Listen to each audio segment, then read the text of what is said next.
Ladies and gentlemen, boys and girls, welcome inside Garage Door Sports, your no-holds-barred weekly discussion on everything in the sporting world.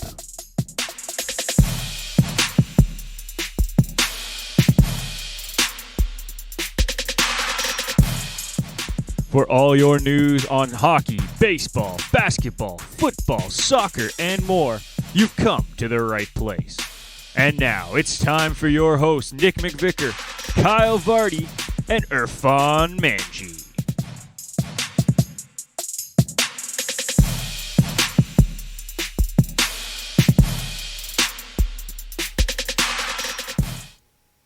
That's right, folks. We are back. Another week means another episode of your favorite podcast, Garage Door Sports.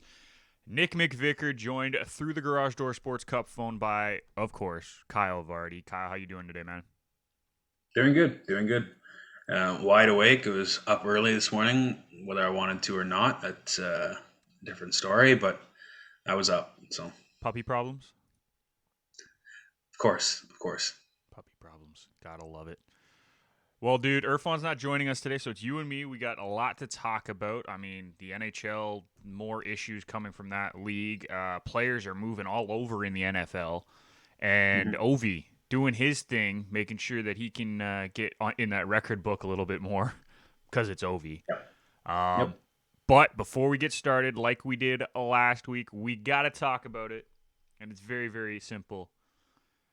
Movember is going on, and Kyle, you are rocking a Movember mustache. This is something you have talked about for a long time, even back when we were in high school. But you decided this year you were going to do it, so I'll leave it up to you. You tell the lovely folks what Movember's all about. Yeah, it's still coming in. The beard's starting to grow back too. I was debating on shaving the beard again, but I feel like I would be murdered by somebody else Who in my life. Nameless right now? Yeah, well, I don't know. She's staring at me right now. So, but yeah, it's obviously it's to promote men's health. Obviously, if you go to Movember.com, go help support the cause. I've been wanting to do this for years, as we've said, and I finally decided to do it. Obviously, there were some people who were like, "Oh, you're not really doing it the right way. You're shaving your beard and leaving the mustache." It's I was never going to go babyface, so it was this or nothing. So I figured, let's support the good cause. Let's do this. Let's start my own Movember thing. Everybody knows how much I love my beard, so for me to shave it off and support this cause, it truly means I am behind it. So, it's so far we're almost halfway through the month, and it's coming in a little bit thicker than I thought. So it's working out. And that's hard to do, make it a little bit thicker than you thought, because you've had that beard for so long. You're used to it that way, so it's kind of a surprise that I guess we're surprised. But make sure, if you want to donate, head over to Movember.com, or if you are in Canada, ca.movember.com. You can donate to anybody. We really aren't too picky. If you're going to donate, please donate. Yep. Don't worry about just donating to Kyle, because he doesn't really care if you donate to anybody else. He just wants people to donate, and as we do too. Like, this is a very important cause, so we might as well get every donation possible. So keep that in mind for the rest of the month. We'll keep giving you updates. Hopefully Kyle will start posting updates, because it's been about half the month and he hasn't posted a single update picture anywhere, so it's very disappointing. Yep. We'll get on him for that, but keep a lookout on socials, and he'll keep you updated, folks. Let's move back into sports now, and it is time for our kickoff segment, sponsored by Canada Kicking Academy. If you're looking for year-round professional development with elite competition, you need to train with the Canada Kicking Academy. The Ferrar brothers, Daniel and Gabe, are both University of Guelph alumni, and after illustrious university careers, they want to teach you everything they've learned over the years. If you want to take your special teams game to the next level, visit them at CanadaKickingAcademy.com or follow them on Instagram at Canada Kicking Academy. And today, in the kickoff segment, Kyle, we're talking about the Ducks. And this is not a very fun story. So far, it's been lots of rumors. There has been someone who has stepped down, and that is GM Bob Murray. Yep.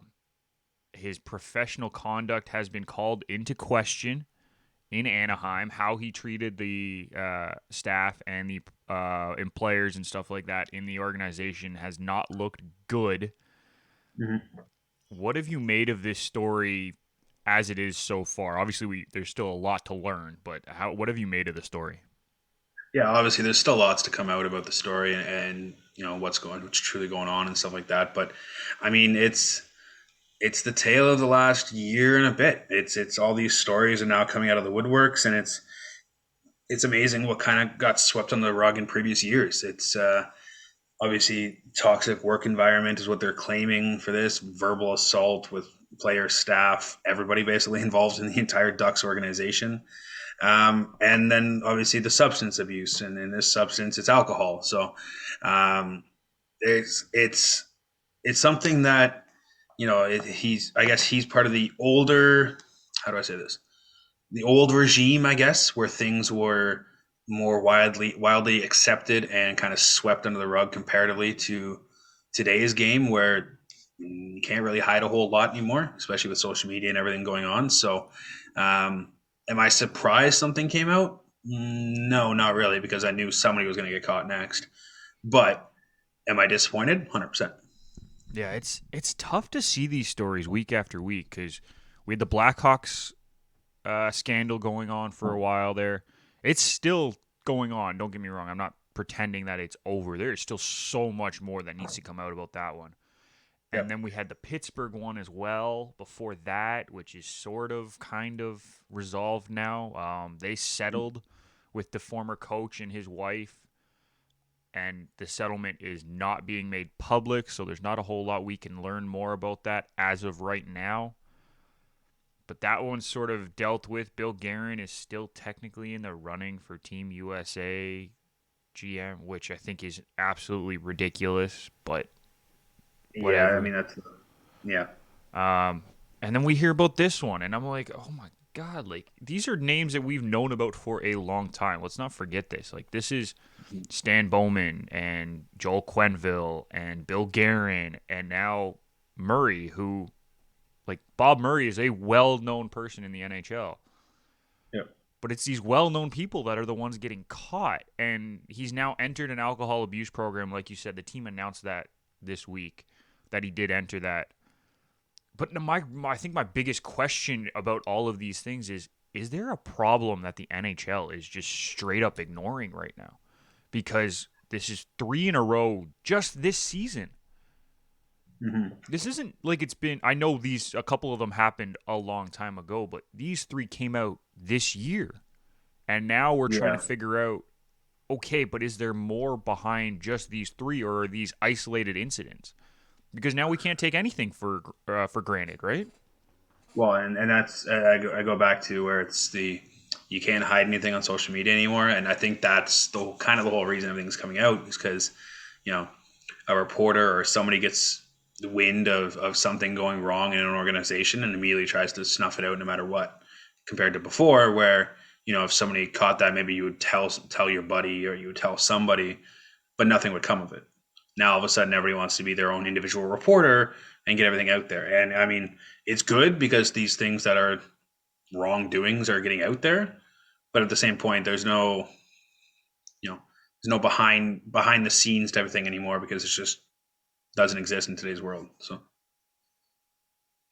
it's a very interesting time to be in sports and in journalism and all that kind of stuff. It's very very interesting because there's always going to be dirt you can dig up, 100%.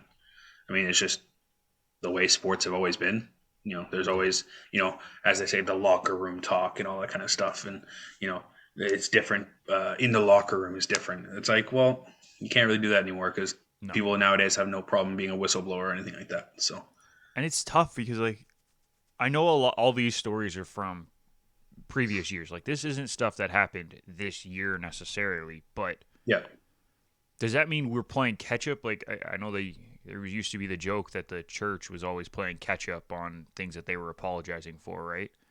Hmm. Are we just playing catch up in these leagues now and just trying to get to where we are today so that everything is clean? Or is this, again, like hopefully these are isolated incidents because I think I speak for all sports fans in general in saying that we don't want to see this stuff happen because that's not how it should be. We enjoy the leagues because they're fun to watch. The sports are what we come to watch.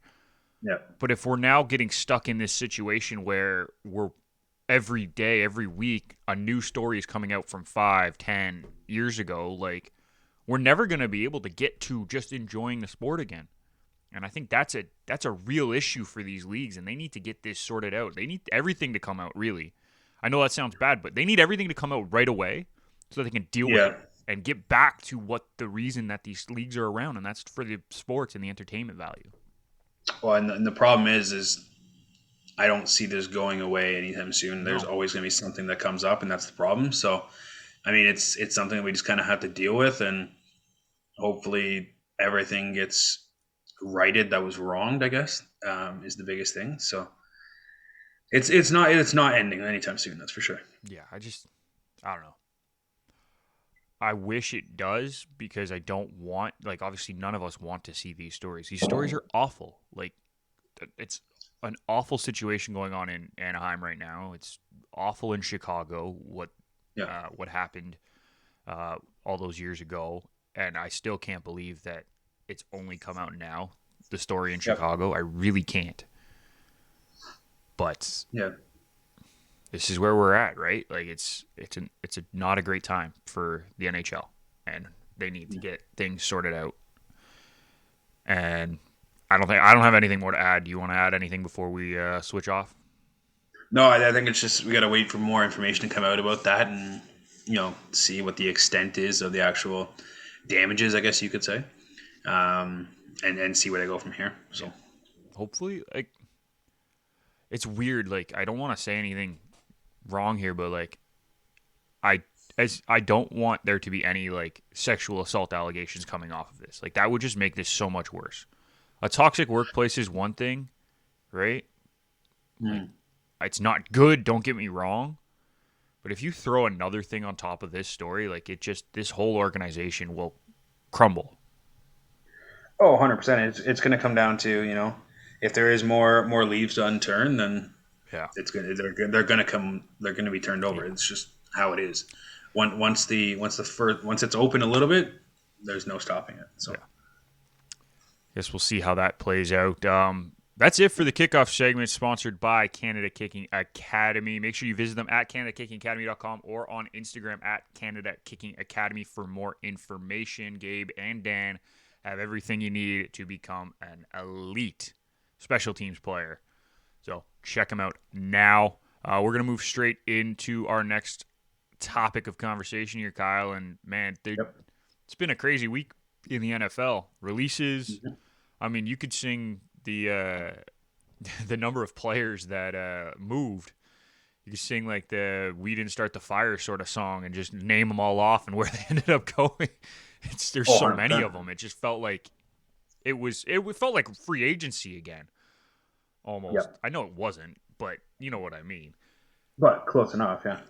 And even all the players that are coming back from COVID or injury, blah blah blah, Wilson, Rogers, throw them into the mix. There's just a whole return of players. It's fantastic. But Mhm. let's start with one of the two biggest names to sign this week, and that is OBJ, and he's going from Cleveland Mhm. to Twinkletown in LA. He's joining the Yep. Rams. Yep. And he signed a contract for the remainder of the season. I think his base salary is 1.25. He can earn up to $3 million more in incentives based on how they kind of play in the regular season and postseason. Um, I mean, I don't think it's a bad move for the Rams necessarily. I don't think you're on the same page as me, but I think Yeah. he still has potential as a player. We talked about it last week. Like this guy's still a Yeah. good receiver. It's just how he fits into that system, I think, that you're concerned about, right? Yeah, I think the biggest thing for me is he was obviously wasn't happy with his situation in Cleveland and not getting the ball and so on and so forth and everything going on with Baker and whatever. But to me, going to LA and being the third or fourth option, I don't know if he's going to enjoy that much more. Yes, he's on a winning team, 100%. A Super Bowl contender, Super Bowl favorite, whatever you want to call him. So to me, that's definitely more up his alley there, I would say. But I mean, Cooper Cup's been dominating the touches there, right? Robert And Woods is rightfully trying to get so. Hold on. Rightfully 100%, so. Cooper 100%. Cup's been awesome. 100%. No doubt about that. And he's definitely been the number one spot. That's for sure. And I think Robert Woods has been trying to get into the offense a little bit more. Obviously, they have Higbee too, the tight end. They've been trying to get him in more. And now you add OBJ. It's going to be, is Cooper Cup going to give up some of those targets and give it to OBJ and Robert Woods and Higbee? I don't think so. I think it's going to still be a Cooper Cup show, and everybody else is going to be extra. So hopefully they win it all and he enjoys his time there. But I mean, the Rams also kind of came out of nowhere too, because I didn't see them being listed on all the teams that he was talking to. Yeah, I didn't either. I was kind of surprised by that when I saw the move, because we were talking Raiders, Packers, Seahawks. Even he was.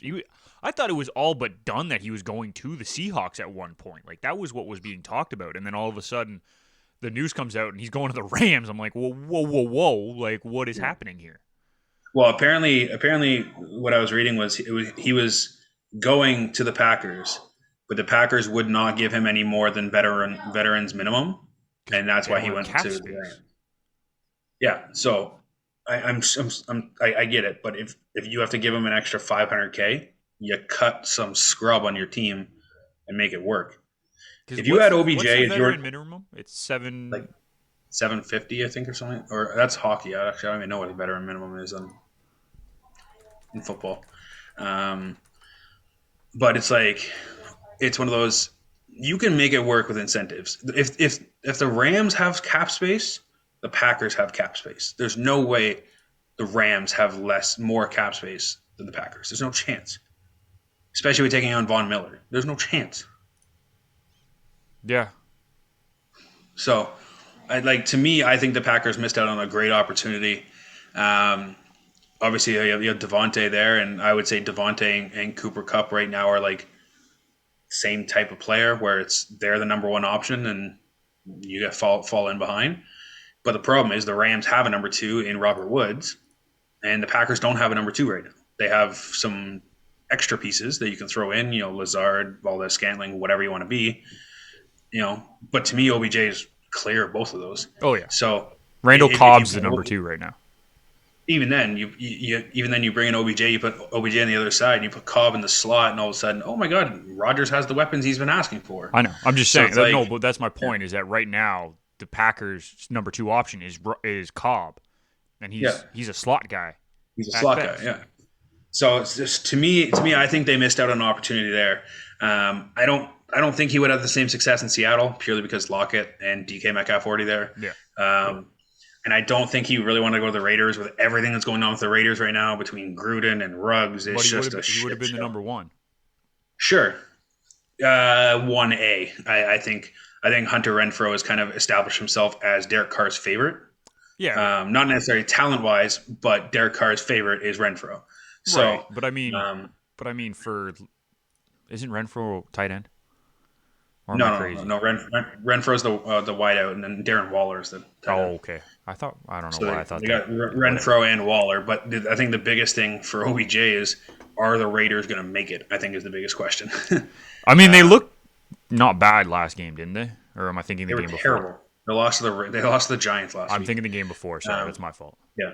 So I think that was the biggest thing that scared him off was the combination of Gruden. Now Gruden's suing the NFL. That's a whole different thing.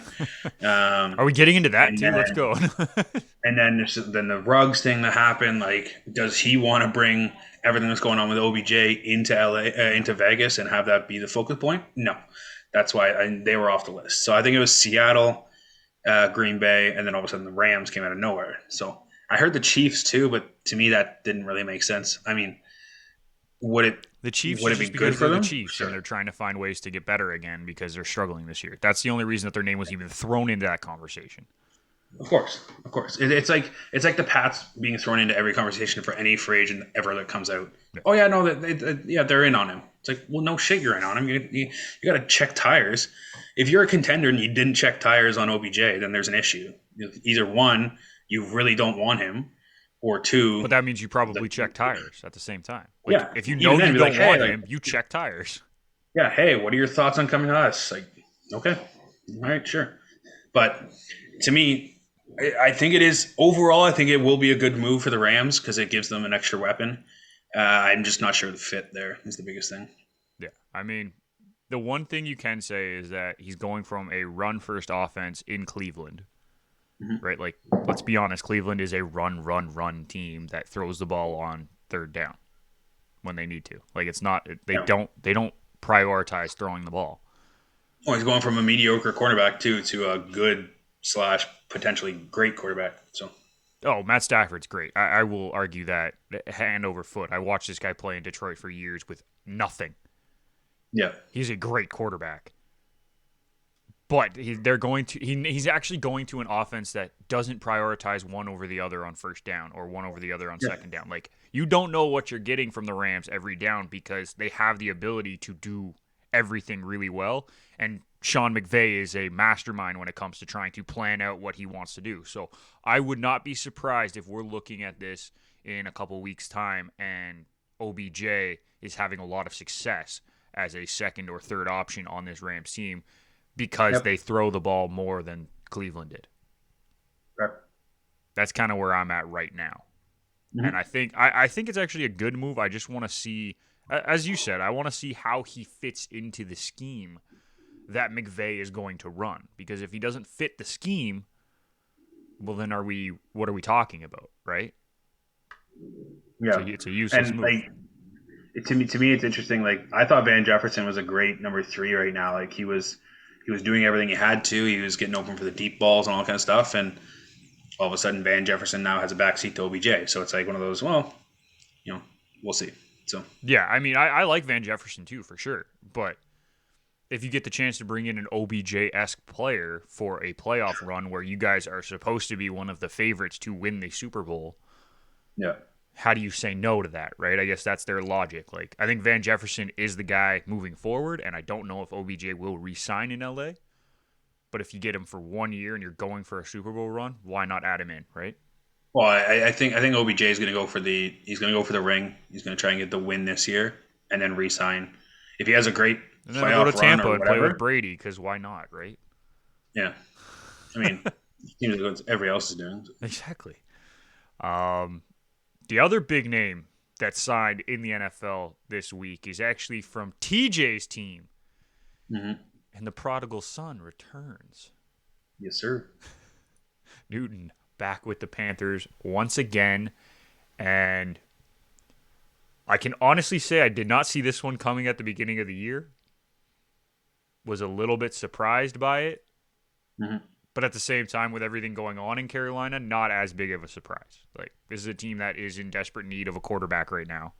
They have who? PJ Walker starting tomorrow, Yeah, PJ Walker and I think Barkley's backing him up. and Barkley's backing him up, or they might flip it. I don't know. I'm assuming PJ Walker's starting, but Yeah, I mean, they needed a quarterback and they went out and got a running back. So, all right, um, you guys said that on the on the betting house pod too. I don't we'll agree with see. that. I think he's more than just a running back. Like, but it needs to be in the right system. And I actually thought he played okay with the Patriots last season. Not great, don't get me wrong. It wasn't like he was lighting up the league in the MVP category again. But he was Yeah, a solid quarterback last year for the Patriots when they had nobody. for 4 weeks until he got COVID, and then he was absolutely terrible. Yeah. Um, yeah, like don't get me wrong. I think he's going to have some success in Carolina too. I think the biggest issue with Carolina is they need somebody to actually get the ball to their wide receivers. You know, the first 4 weeks they went 3-1, and the reason why they went 3-1 is because they were getting the ball to their receivers. True. I mean, I think McCaffrey having another week back healthy definitely will help too. So I don't think he's going to fail in Carolina. I think he will succeed, and I think honestly, probably next week you'll see Cam Newton starting. Um, this week, I don't think so. I think it's going to be I'm probably going to say PJ Walker just because they brought in Barkley, but he's still got to learn the playbook and all that kind of stuff. And PJ Walker's been there for 2 years now, Exactly. I so would agree. It should be PJ Walker. so we'll see what Walker can do. Barkley will get cut next week, and they'll bring in Cam to at least back up, potentially take over, depending on how Walker does. And honestly, at this point, it's not a bad signing because you don't have anybody better. That's the problem. I mean, Sammy Scrambles has been terrible for 4 weeks now. Which is crazy He because had remember the first 4 weeks you and me were talking off air. We're like, hey, he's yeah, actually looking really good in the system. It looks better after he left the Jets, and yeah. now he's not. Well, it was amazing. He was looking like that number 2 pick. He was looking like, okay, there's a reason why we invested in him, right? And it's like, so I don't know. It's amazing how a couple weeks into the season, things change. Maybe teams adjust the defense towards him. Maybe they decided, hey, we need to put more pressure on this guy, or whatever it may be. Um, I mean, watching him against the Pats was just atrocious. It was just terrible. Don't get me wrong, as a Pats fan, I loved it because he was horrible. But fantasy wise, when you have DJ Moore, it's not exactly ideal. So, but as I said, I think at this point, it's why not take a chance on Cam coming back and being a fraction of what he was, because it'd be better than what they're currently getting. So Yeah, and the crazy thing is that if you listen to the offensive coordinator this week, he's like, "Yeah, everything's on the table this week. Cam might play." yeah, It's well, just like, and what? I think there's a chance he does, but I don't think it's going to be starting. I don't think it's going to be passing. Maybe they threw a few passes, but I think for the most part, it's going to be potentially like a wildcat situation or something along those lines, where kind of like what he did with the Pats last year and what he did originally with the Panthers was, he gets in the shotgun, running backs by his side, probably McCaffrey, Or Chuba. It and doesn't really matter. Both of them can do crazy things either out of the or, and they backfield. do Yeah, an RPO, right? yeah. And goes out to the outside, do an RPO option. You don't really need to know the playbook for that. No, not at So all. I mean, All you need to know is the blocking scheme at that point. yeah, and I think honestly, he definitely could be involved in that for some plays and stuff during this weekend. Do I think he's going to take over as a quarterback? No, unless PJ Walker like blows out his arm throwing a 95-mile-an-hour check down to McCaffrey, but that's a whole different Blows story. Chuba Hubbard So 5 yards back on the catch. yeah, pretty much. I mean, Hey, if give him there was an credit. over PJ under, Walker can throw the ball really, really hard. oh, 100%. If there was an over under of average speed, I would definitely take him to lead the league. But that's yeah. I mean, I don't mind the signing. Do I think it tips the scales for them? No, but I think their season's kind of lost anyways right now. So, I mean, they're still technically in the hunt for a playoff spot, but they got a really difficult schedule coming up. So we'll see. Yes, they do. They do have a difficult schedule coming up. I think the big question for me is like you mentioned that if he gets in this week, it'll be run pass option sort of thing, keep it simple. But that was the old regime. Like, let's not forget about this. Cam didn't play for Matt Rule. Cam Yep. played for Rivera. This is a different team. This is a different Sure. system that he now has to go in and try to relearn the system from a team that everyone just expects him to mesh with because it's Yep. the Panthers and because he played there for so long and had so much success. So the Yep. question is like, is that going to be a problem? And obviously we won't know that until he plays. I think it'll be fine. I think Matt Rule will have part of the playbook or change the playbook slightly to fit Cam Newton's skill set a little bit better, I think is the best way to put it. I think he's smart enough to do that as opposed to some coaches who refuse to change their playbook and refuse to make amends. Like, no offense, Bill Belichick didn't really have to for the longest time, but when Cam came in, he didn't really change the playbook for him, right? Yep. Kept it pretty much the same as it was with Brady, and that doesn't really work because they're two very, very different quarterbacks, both super skilled, but they're not the same quarterback. You're not getting the same sort of passing ability and running ability between Brady and Newton. Right. So Matt Rule is going to have to either adjust or put Newton in positions that he can succeed within his playbook. And that's going to be the biggest thing, is if he can do that. Yeah. And I guess the real question after that is when everyone is healthy, Darnold, Walker, Newton, all of them, when they're all healthy, who is the number one quarterback in Carolina moving forward? Like, I'd have to think for the rest of this season, it's got to be Cam, right? You bring him in, you're gonna give him the chance, unless he really really falters in the next 2 weeks before Darnold is healthy. Yeah. I think it has to be Cam this year, right? I think it's going to come down to if Cam leads the offense on good drives and has a good couple games. I think yes, you could 100% go with Cam for the rest of the season. If Cam doesn't look good, makes some terrible decisions, turns the ball over, whatever, I think it's Darnold, and I think it's Darnold's going to run away with it for the rest of the season. So I think it's honestly this is realistically a two-game audition for Cam to take over the starting quarterback position.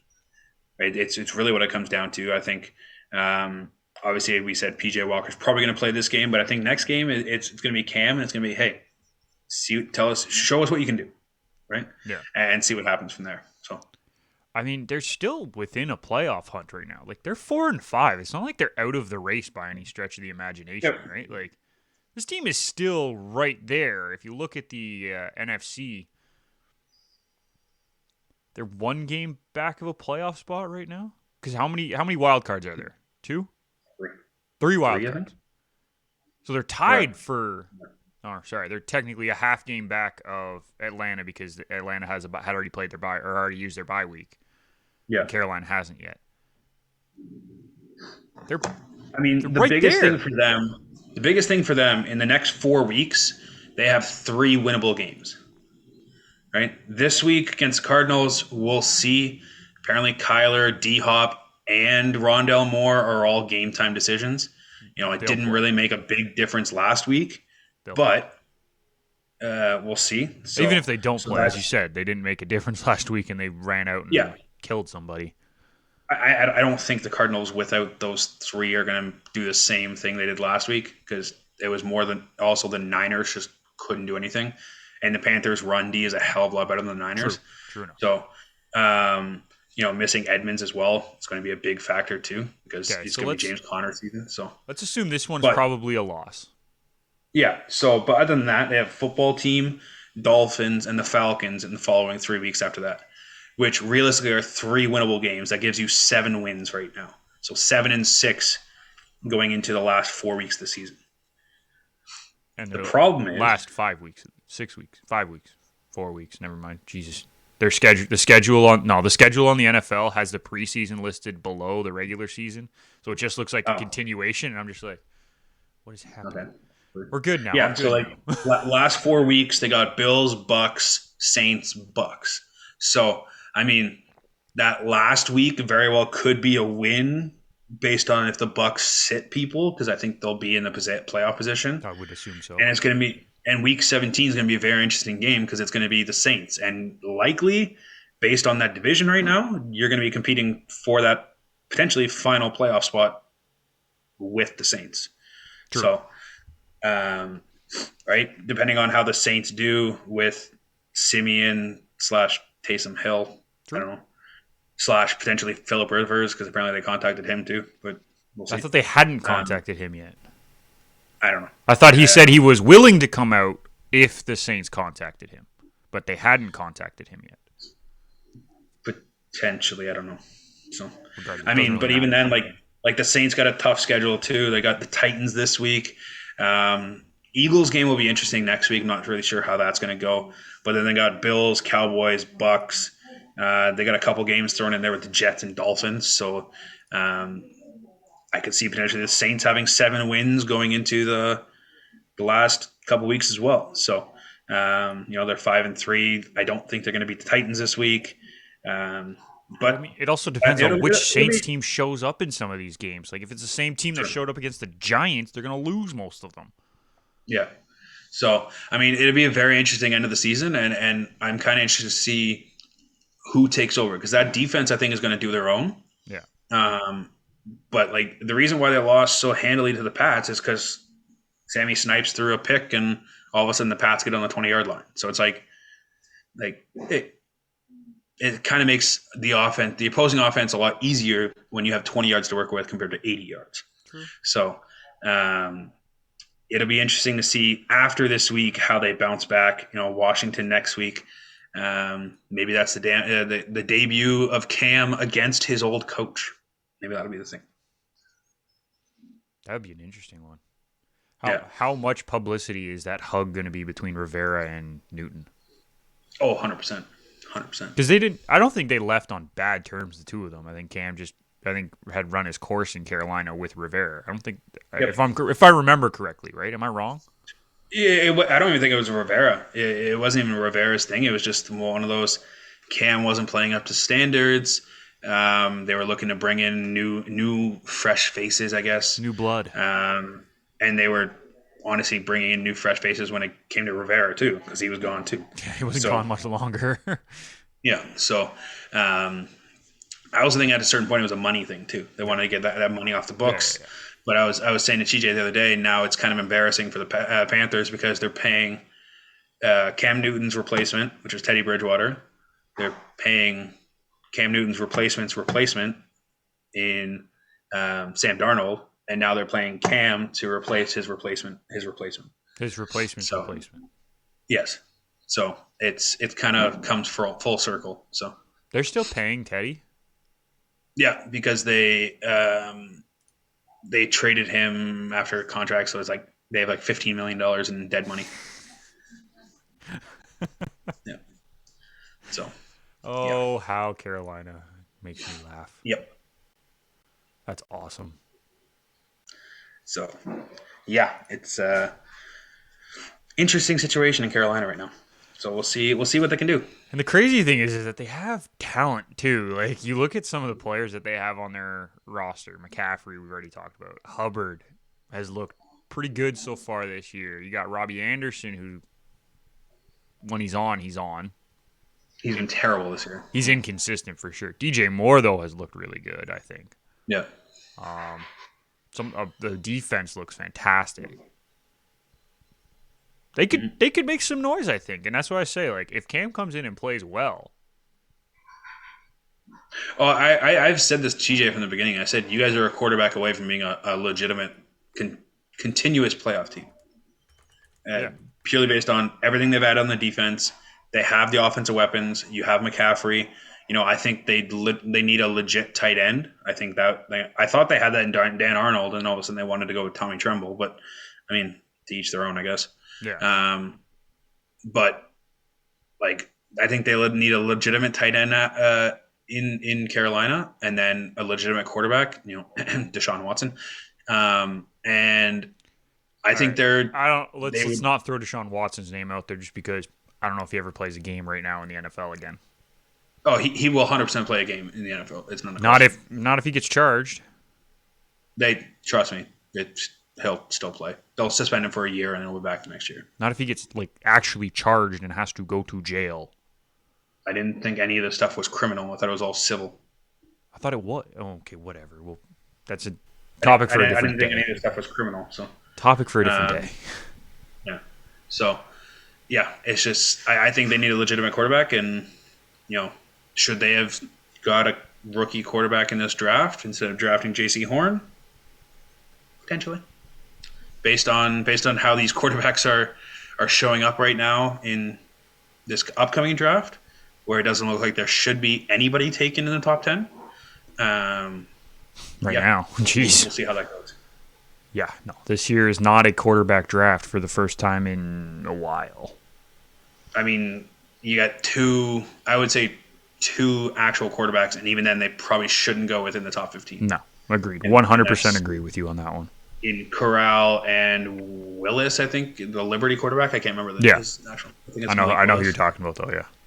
So, those are the only two. Pickett and Pittsburgh, we'll see. Yeah. I'm not convinced on any of them going in the top 10, though. I don't think it's worth wasting a top 10 pick, even if you are desperately in need of a quarterback. Yep. Just don't think it's worth it. You can get them in the second round just as well. So, let's take a quick break here, Kyle. When we come back, we'll talk a little Ovechkin.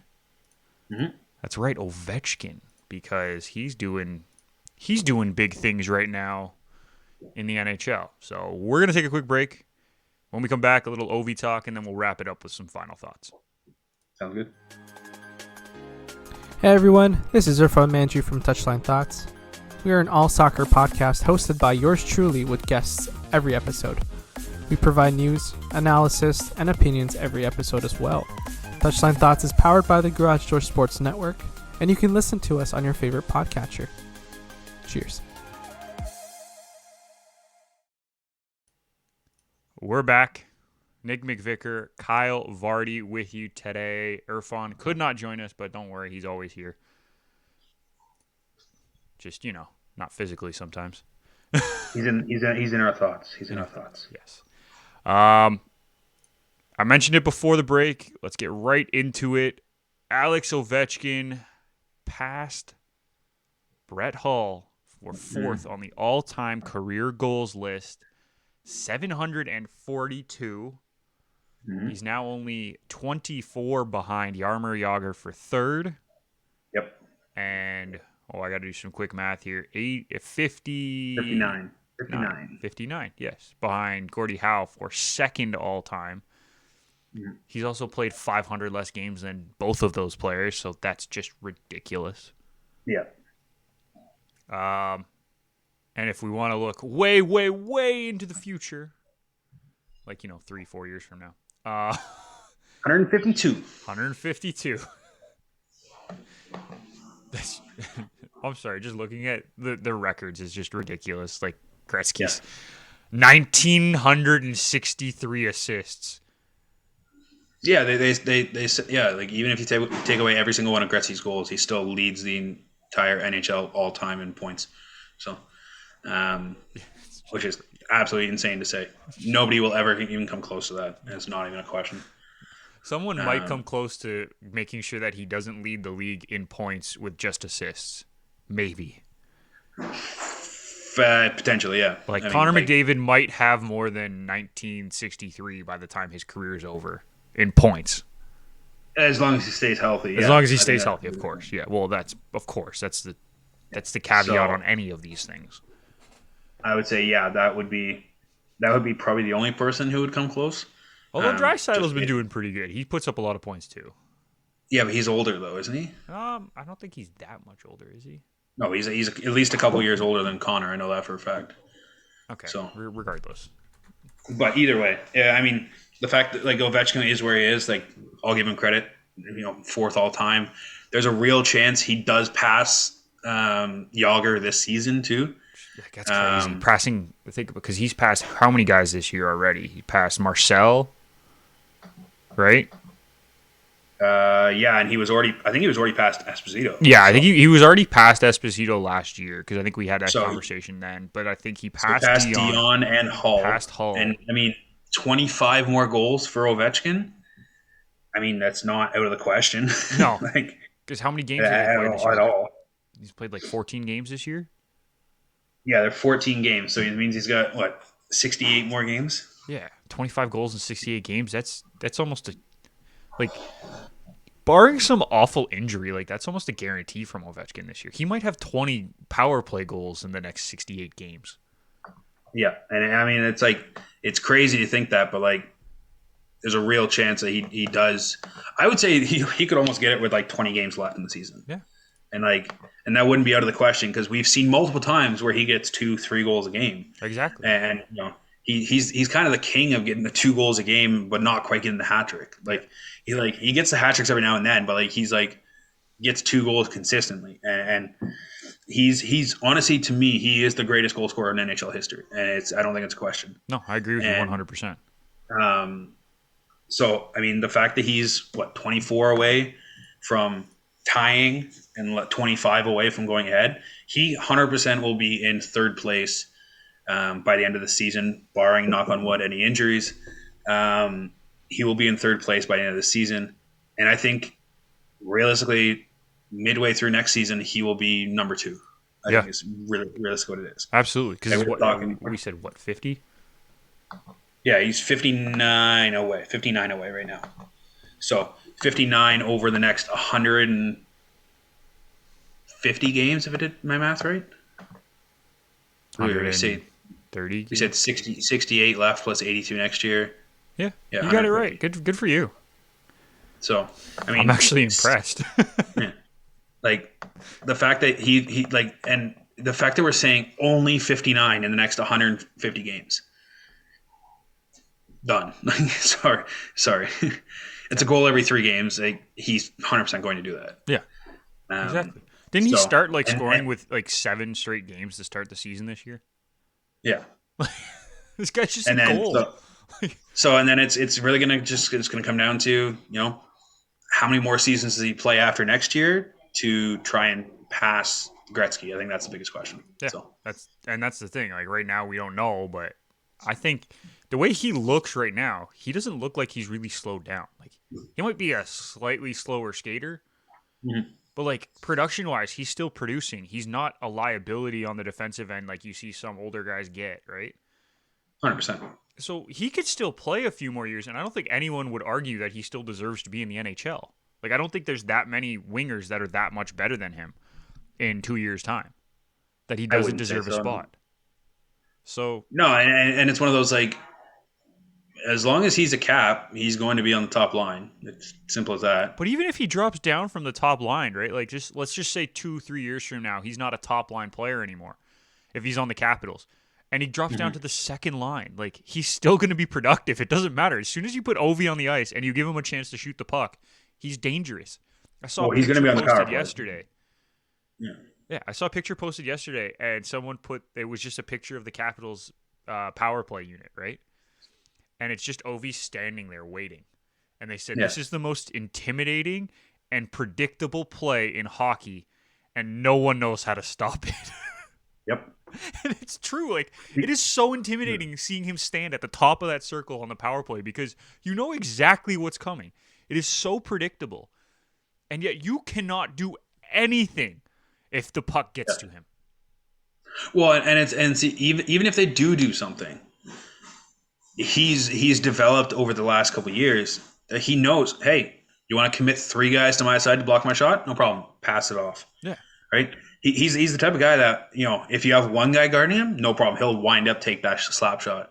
But if you have 3 guys guarding him and he knows there's one person against 4 other people on the other side of the ice, he has no problem passing that puck. And all of a sudden now you're like, oh well, we really just wanted to stop Ovechkin. It's like, well, you still have a goal against you. Sorry.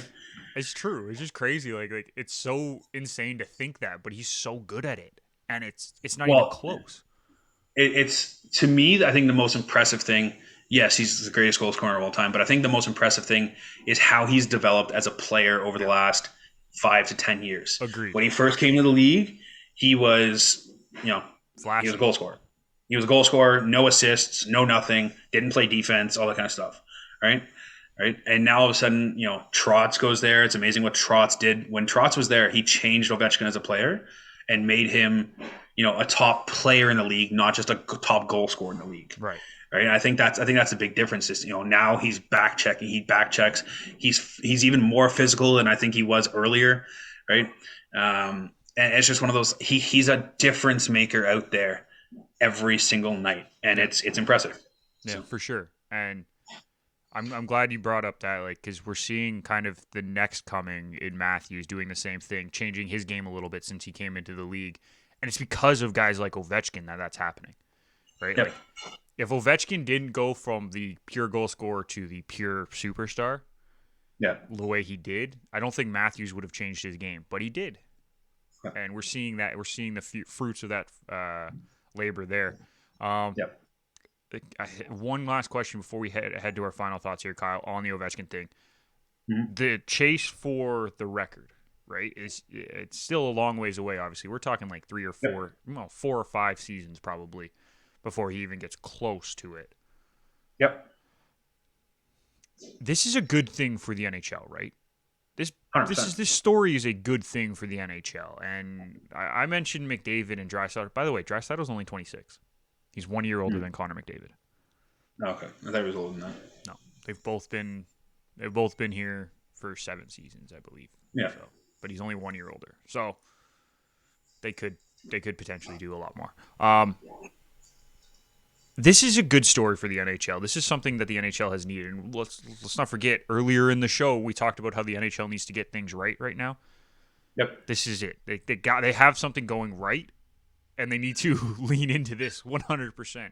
And Absolutely. Gretzky has even made comments about Ovechkin breaking his record potentially, and he loves it.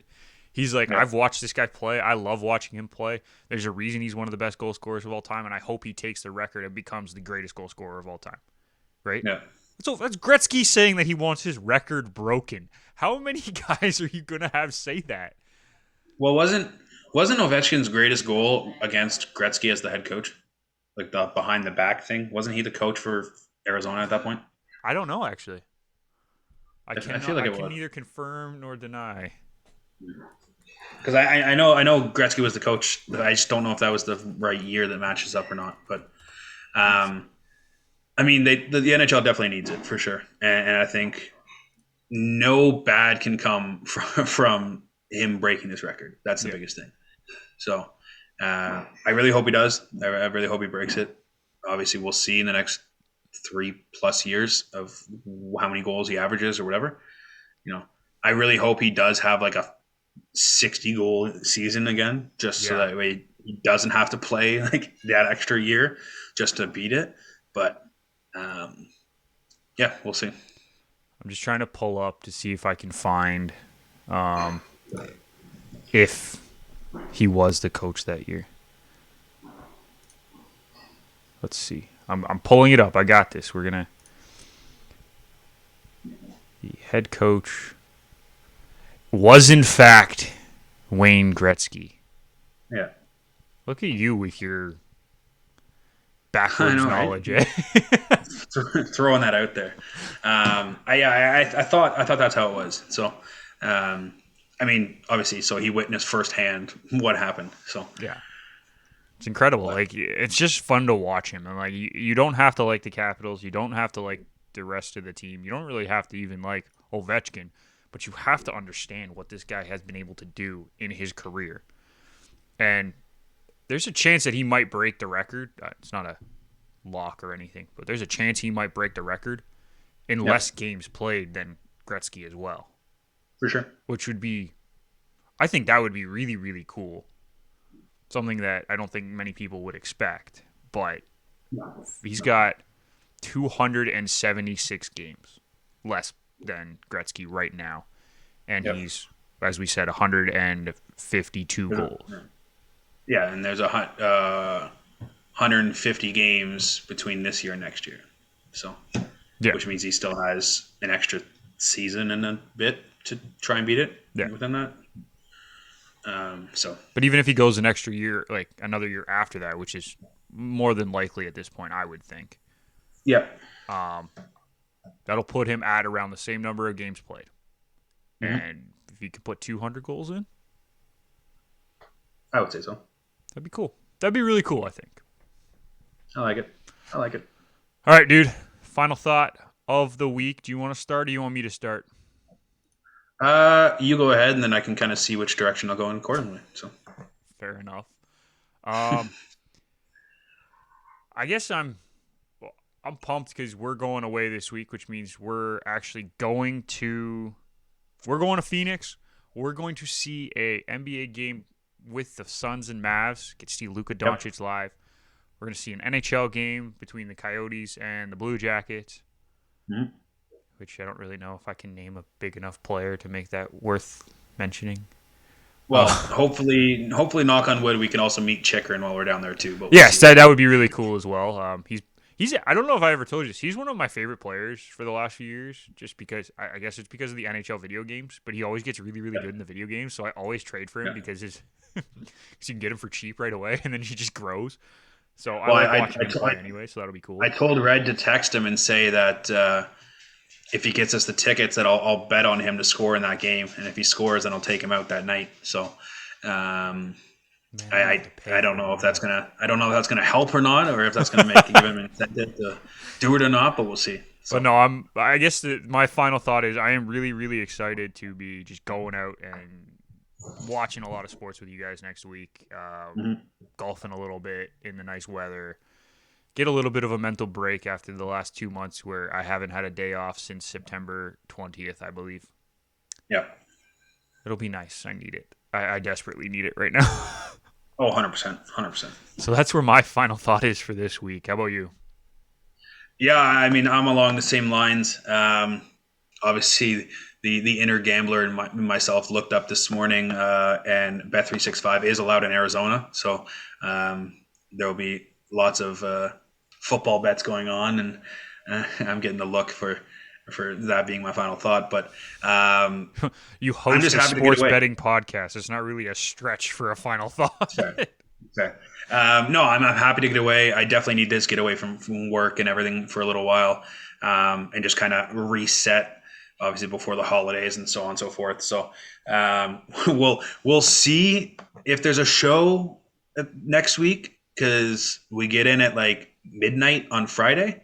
So it might I'll be be doing a show. You might not be there. yeah, it'll be a very interesting to see how much jet lag we have potentially coming back. So I'll be doing a show regardless because I need to be yeah. up because I have to work that night. So Yeah, fair. So we'll see if I'm up. I guess that's the biggest question. I don't expect you. But yeah, definitely. Obviously, sports are in the swing of things. I guess the other final thought is interested to see where some of these MLB free agents signing. Obviously, lots of rumors going around. Isn't that there's a gonna be a lot of rehash from last week? Didn't you say that last week? well, it's that was more just trying to see where things fall out, whether it be trades and stuff like that. But Yeah. more rumors came out saying that apparently the bigger free agents are going to sign before the CBA. On I think that's the 1st of December. Yeah. So I mean that's only 2.5 weeks away. So we'll see what happens there. Apparently the CBA is going to be interesting. So there might actually be a lockout in baseball, but we'll see what happens there. Oh, don't say that. Apparently they're very far away in negotiations. So of course they are. It'll be very interesting to see how things shake out in the next couple of weeks. So yeah, I really don't want there to be a lockout. We don't need that right now. Yep. So we'll see. Hopefully not. Way to bring me down, dude. No, suck it up. You're fine. But I don't want a lockout. I liked baseball this year. It was fun to watch. The Jays were entertaining. Like, it was good. Why you got to bring that lockout word in, man? God. All right, well, fine. I'll end it. Joseph Wold is having his first NHL career start tonight. So let's go. That's a positive. Very good. And apparently the team loves him, eh? Like, he's... Yeah. I obviously, because I've been doing a lot of the Leaf games, I have to listen to all the pregame and postgame stuff. Yep. He's apparently the first player there every day and the last one to leave. He's taking every opportunity to learn about the organization, and I love to hear that. Yeah. Also, shout out Canada Soccer. Big win yesterday against Costa Rica. Play against Mexico next week. Let's go. Pick it up. Get the win. Get into the World Cup. That'll do it for us here today. Make sure you check us out on social media. Garage Door Sport on Twitter. Garage Door Sports on Instagram because Twitter has a cap of characters for their names. We'll make sure we're posting throughout the week. Maybe we'll even post some of the golf videos that we get because why not, right? Have some fun with it. Make sure you check us out next week as I will be back for sure. Kyle might be sleeping. We'll have to figure that out. We'll see.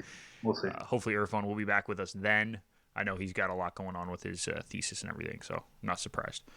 And we'll figure it out from there. But check us out, garagedoorsports.com as well for all of the network shows, and we'll make sure we bring you more content as it comes up. But for Kyle Vardy and Irfan Manji, I want to thank you for listening, and we will see you next time.